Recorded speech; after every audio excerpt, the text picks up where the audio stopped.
Itämeri on ainutlaatuinen ympäristö. Suuri murtovesiallas, jonka kasvit ja eläimet ovat erikoinen sekoitus valtameri- ja makean veden lajeja. Historian kuluessa merta on käytetty kaatopaikkana, johon on laskettu puhdistamattomien yhdyskuntajätevesien ohella muun muassa teollisuuden, maatalouden ja laivaliikenteen jätevesiä. Itämeri on valtameriin verrattuna pieni ja matala, ja Itämeren vesi myös vaihtuu varsin hitaasti. Näin ympäristömyrkyt ja merta rehevöittävät ravinteet jäävät vaikuttamaan mereen pitkäksi ajaksi.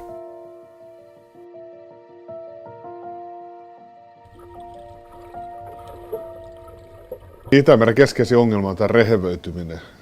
Täällä on toki muitakin probleemoja, haitallisia aineita, tulokaslajeja ja näin edelleen, mutta rehevöityminen on pahin.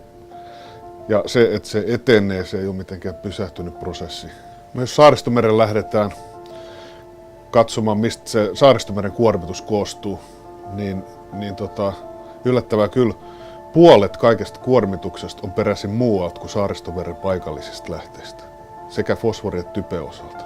Kun on arvioitu, että paljonko fosfori tulee Saaristomereltä Selkämerellä, niin on päädytty, että se on samaa tasoa kuin, tai yhtä paljon kuin esimerkiksi Kokemäenjoki tuo vuosittain fosforia.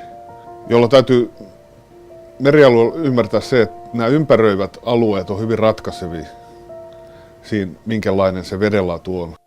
Act for my Baltic Sea-hankkeen tavoitteena on ollut kannustaa kansalaisia paikallisiin, omakohtaisiin vesiensuojelutoimiin ja siten vaikuttaa oman lähivesistönsä tilaan.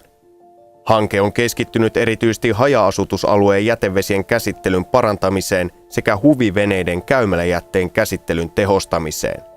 Uudessa kaupungissa hankkeen aikana oltu eri tavoin yhteydessä haja-asutusalueen vakituisiin ja vapaa-ajan kiinteistöjen omistajiin ja neuvonnan avulla koetettu saada ihmisiä investoimaan jätevesijärjestelmien parantamiseen.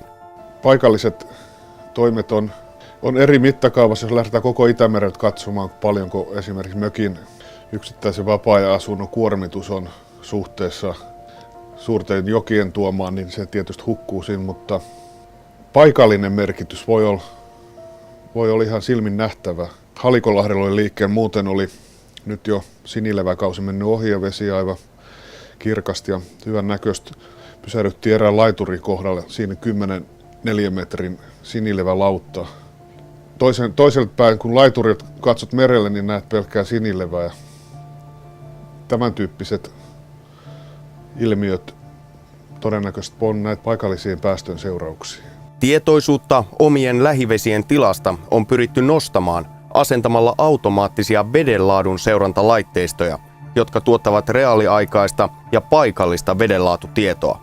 Selkämeri on tällä hetkellä paremmassa kunnossa kuin Itämeri keskimäärin, että siellä on vedenlaatu ulapalla jopa erinomaista, mutta sama kehitys on nähtävissä Selkämeren alueella. Veneliikenteen ravinnepäästöt on luonteeltaan samanlaisia kuin haja-asutukseen.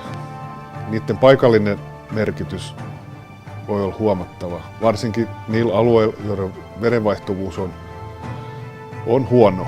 Meri ja meren rannikko ovat tärkeitä vapaa-ajanviettoalueita. Jokainen puro ja jokainen pisara ovat merkittäviä. Itämeri tarvitsee huomiomme nyt.